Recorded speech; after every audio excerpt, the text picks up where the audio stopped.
Hello everyone, TLSG here, back again with another daily Marvel Snap video.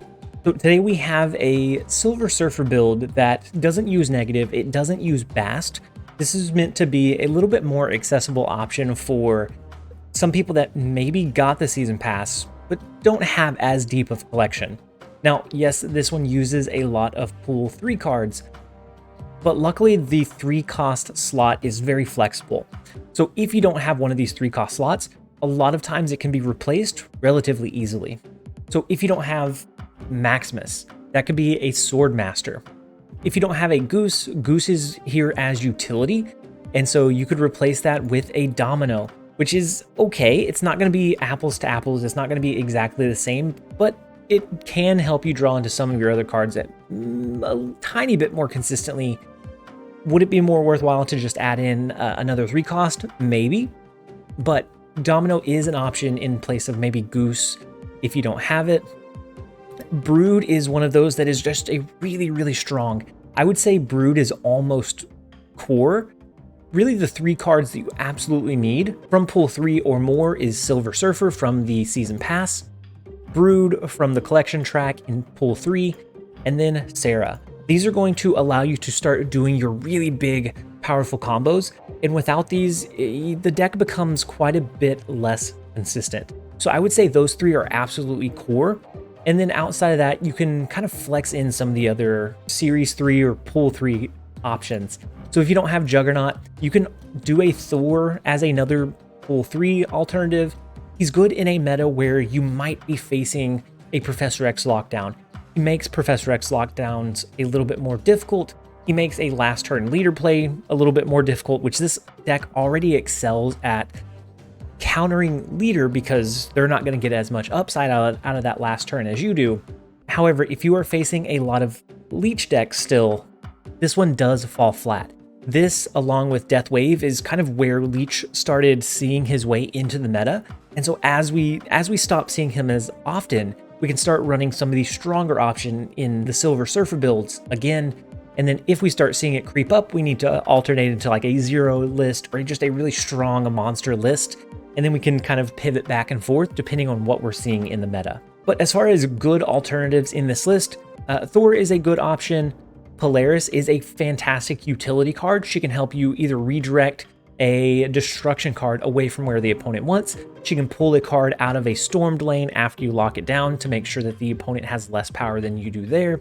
She can be used to cap out the opponent's location. So let's say they throw a Wong onto the board and you anticipate that they're going to drop White Tiger. You can pull a 1 or a 2 cost card over there on that following turn and force them into a capped out situation that they're not really wanting to be in. And then if you don't have Polaris, as I said a little bit earlier, Swordmaster is a phenomenal option as well. And then you can always do a Kingpin if you do have the Juggernaut combo for a little bit of either uncertainty for the opponent's side or just a Hail Mary. If you hit that, if you hit their card with a Juggernaut and you force it over into the Kingpin lane, it can end up getting destroyed on the last turn and can be absolutely devastating.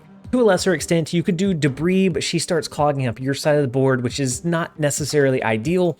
You could do Groot, which could be a 3/6 and then get buffed up as well, but you do have to anticipate where the opponent's going to drop their card. You could do a Rhino, which is just a 3/3, which is not phenomenal, but he can give you the utility to take away one of those locations. Definitely, I would avoid Moon Knight.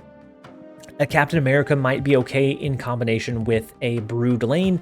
You just have some flexibility. As long as you have those core cards, you should be okay to run the rest of the list. But as far as how this list runs, it's going to be a standard Silver Surfer list. Ideally, you want to curve into a Forge and then maybe a Brood, or drop a Goose on 2, drop a Storm into a different direction. Goose is going to protect you from any kind of Enchantress plays, or it limits the space that they can drop a Leader or an Arrow or just a couple of those other cards that can start clogging up the board. And it gives you a better chance of dropping your Cosmo into whatever lane you're wanting to counter. So if you identify that the opponent is running a Leech list and you have Cosmo, you want to try to position your Cosmo to counter their Leech drop, which is going to most likely save you the game. If you can't do that, then it becomes a lot harder to win. But if you have one lane that's Goosed, one lane that's Stormed, and then you can Cosmo that other lane, you get a lot more consistency out of it after that. You want to curve into your 3 cost slots. Sometimes you want to hold Brood until the very end of the game. It just depends on how the layout sets up. Typically, I don't want to drop Maximus unless I already have a Cosmo or it's the last turn of the game. Killmonger, I try to save towards the end just in case the opponent drops any 1-cost cards, or that way we can get the most upside out of our Nova from the board in buffing up as many cards as possible. And then, of course, on the last turn, you want to drop a Silver Surfer. You want to look out for, if you don't have initiative, a potential arrow play, or moving your cards into inopportune situations where Brood can start falling flat. So if the opponent has a last turn arrow and they force all of your cards into one lane, and then your Brood can no longer multiply into those 2 additional Broodlings, and you get much less upside out of the card at that point. And so depending on what deck your opponent is running, you can kind of anticipate what their play line is going to be, and you can adjust yours accordingly. Whether you drop your Brood early, whether you drop it on that last turn as that kind of surprise factor, or if you try to counter them with a Cosmo, you can always do the fun Storm on 3 into Juggernaut on 4 to lock down that lane, and then you just have to worry about that one additional location. And overall, the deck is very consistent and overall very strong a lot of the time. Now, if the opponent is running something insanely high roll level, you can't always compete, but on those we can easily identify, retreat whenever it's a low risk for us, and then double down whenever we know that we have our win conditions. And so let's go ahead and jump over into a couple of games. I'll show you how to navigate it. Right now, we are in the mid 80s on our secondary account on Sulky Hulky, who is almost now a complete Series 3 collection as well. And so then we should be able to start covering nearly every Series 5 card that comes out. They may not all be on the same account, but between the two, we should be able to get enough tokens that we can get at least 3 out of 4 cards each month. But let's go ahead and jump over into a couple games. I'll show you how to navigate it. All right, first up we have Sevturian, and the first location is Central Park. So we get a lot of squirrels onto the board, which starts clogging it up. We do have a Killmonger somewhere on our list that we can hopefully rely on towards the end of the game. I think what we're gonna do is throw a Forge onto the board. We don't necessarily care where. I'm gonna throw it into Warrior Falls. If it gets destroyed, that's fine. He's only a 1 power card. Next turn, we can look at either doing a Brood or maybe a buffed up Storm. Actually, let's do Storm into Warrior Falls. I like the layout of this one. We're going to do Storm into Warrior Falls. On turn 4, we're going to do a Juggernaut, which hopefully would push them over into Fisk's Tower and end up destroying them. Not only is it going to clear this lane, it could remove some resources. Ooh, so they do 2 cards into Central Park. Very interesting. I'm guessing one's a Nightcrawler maybe, so that they can have that flexibility in this lane. Yeah. So the Daredevil and Nightcrawler, they will be able to see what we play on turn 5. But that's okay.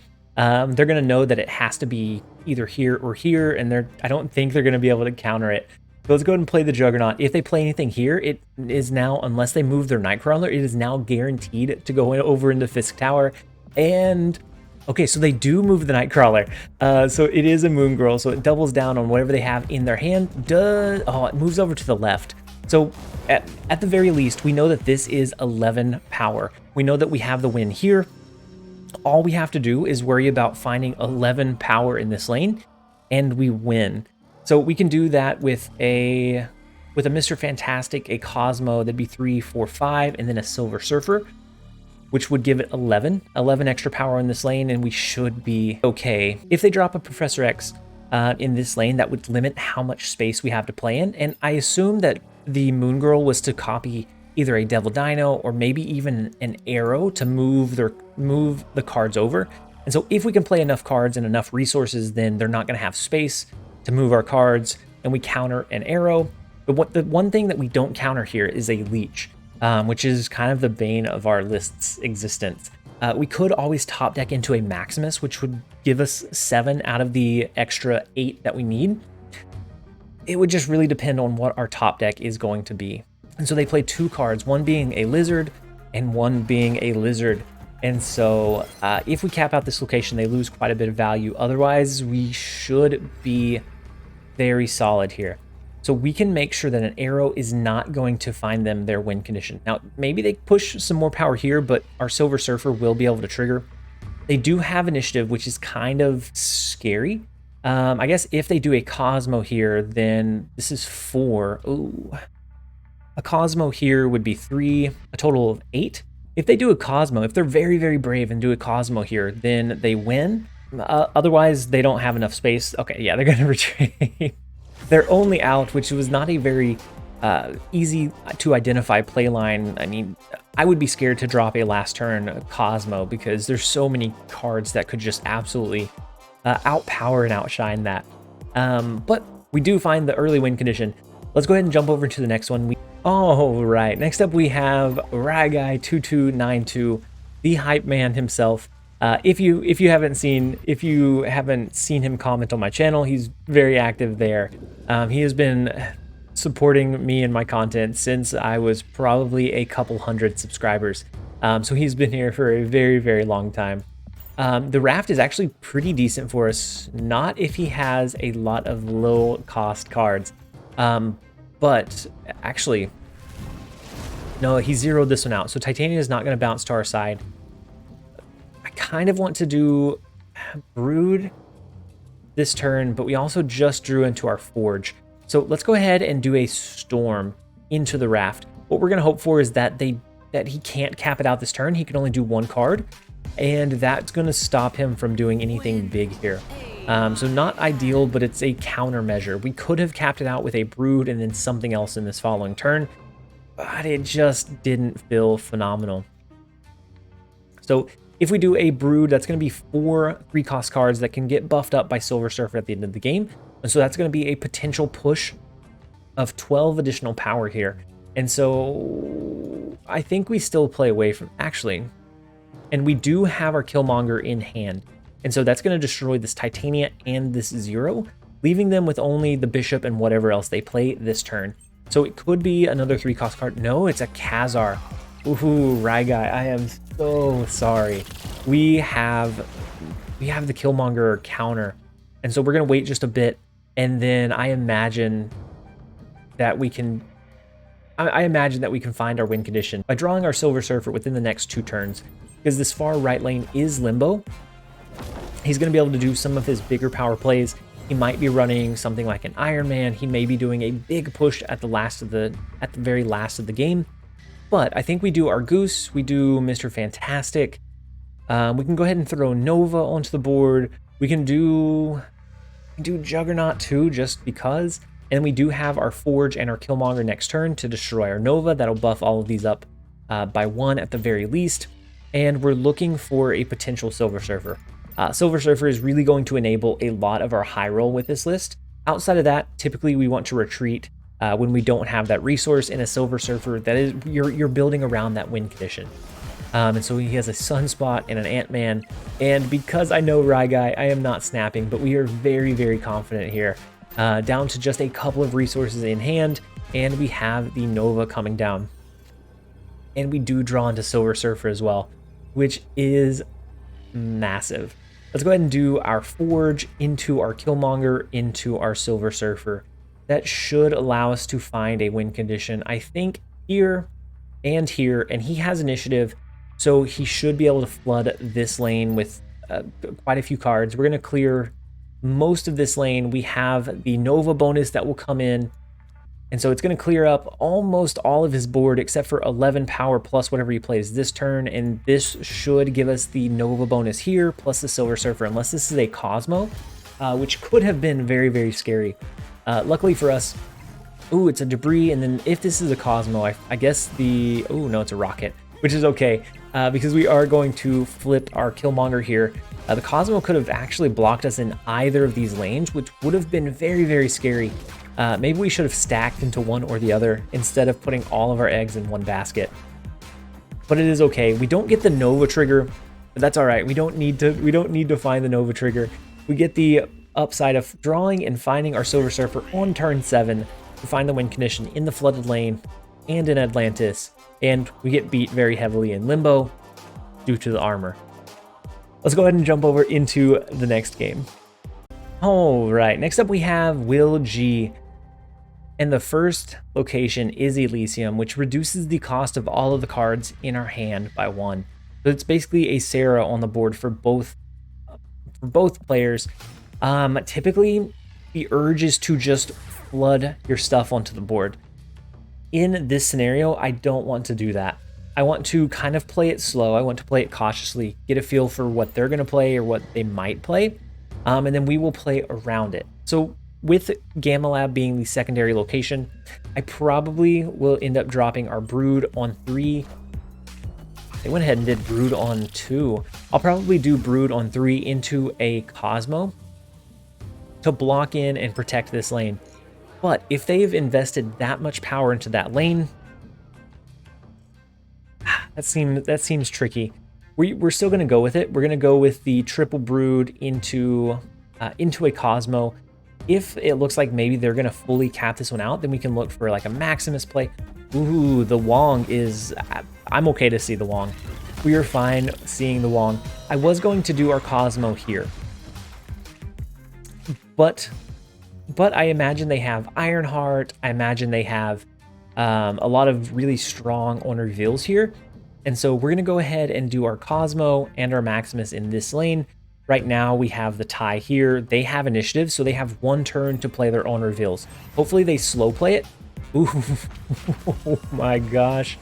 They didn't slow play it, but we do stop them from having the Wong trigger. And so it was the Wong play of them to go with the Wong Mystique. They had the 1 turn. They had the chance for the 1 turn here. Now, we do probably just lose in Gamma Lab. I'm not sure what trigger they were going for here other than the Silver Surfer. We have Storm. I'm going to drop Storm on turn 6 along with some of our other cards to push as much power as humanly possible. Right now we could do 2 of these on the last turn, so I'm going to go ahead and play our Sera into Gamma Lab. I know that we've lost that one already. There's no way for me to find a way to win that lane. I'm going to go ahead and finish capping it out and just call it a loss where it's a loss. Next turn we'll do a Storm into Bar with No Name to surprise them in taking that location. I think they will probably feel safe in knowing that they have a large win condition in Gamma Lab. So they're taking a very long time, so I'm going to go ahead and snap, which might mean they retreat. They may have just slow rolled us. And so they do finish capping out the Elysium location. I can only assume that they're going to end up playing their Silver Surfer here. Ooh, no, the Gambit doesn't trigger. I imagine they're going to play their Silver Surfer here, which is absolutely okay.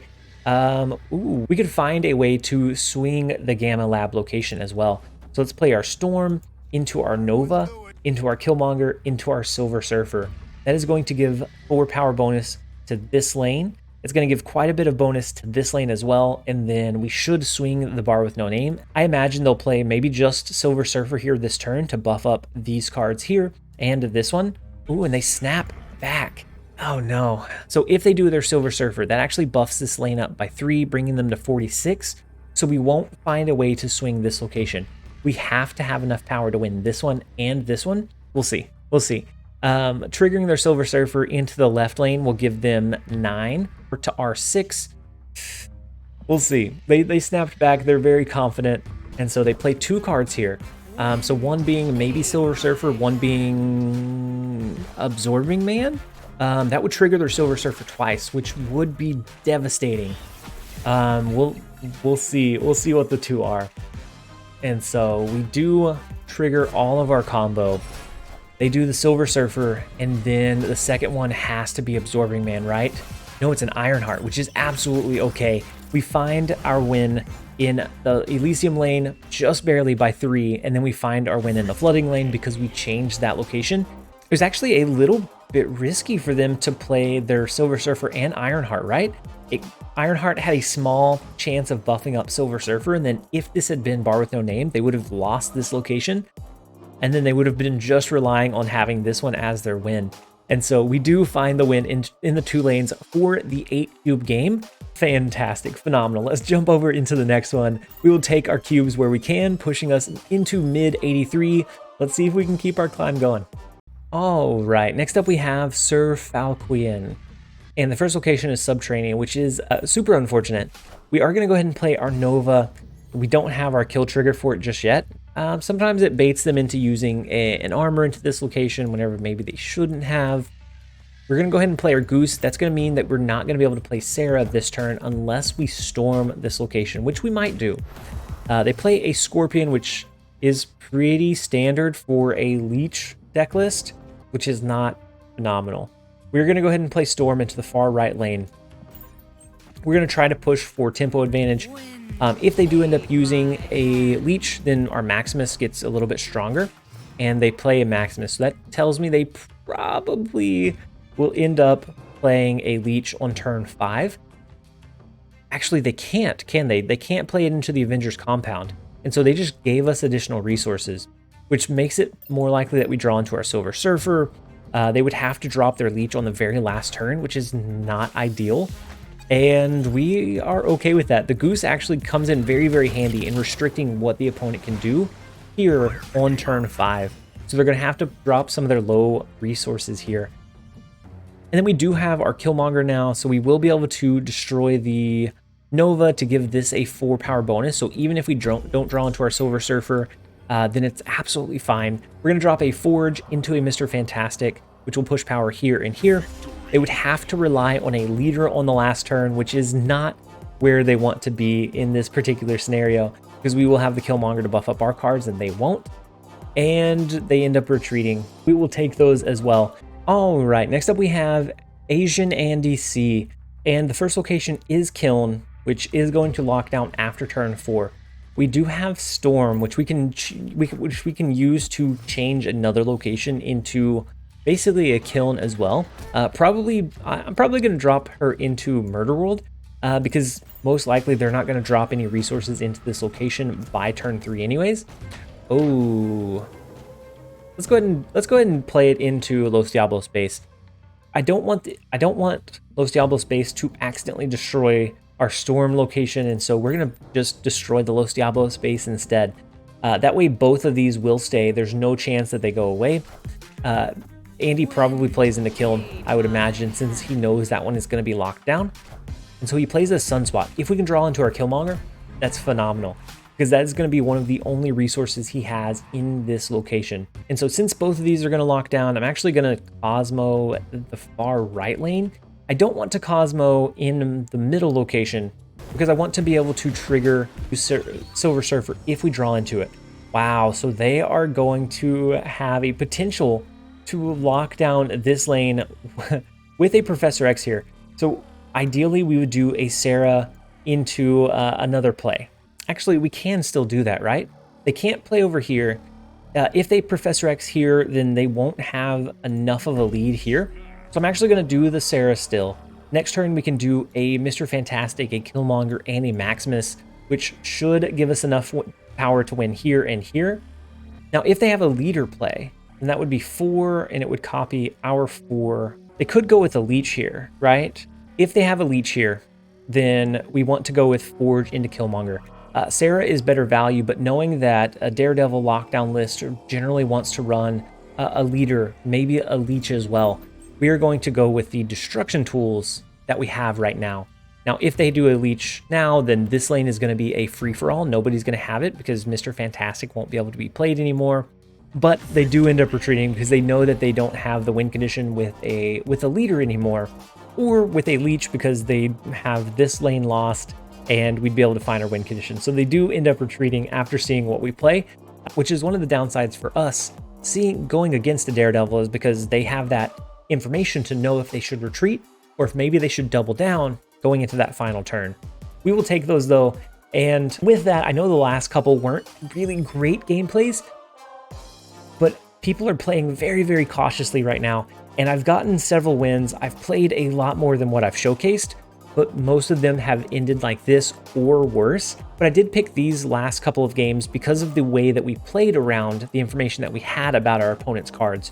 So knowing that a Sunspot Daredevil deck list will typically run a Professor X, or they're setting up a Leech, or they're setting up a leader, we were able to find a way to win that one. And then the last game was a very similar kind of thought process as well. And so with that one, we are going to go ahead and end the video here. I hope that you guys enjoyed it. If you did, make sure to leave it a like and a comment down below.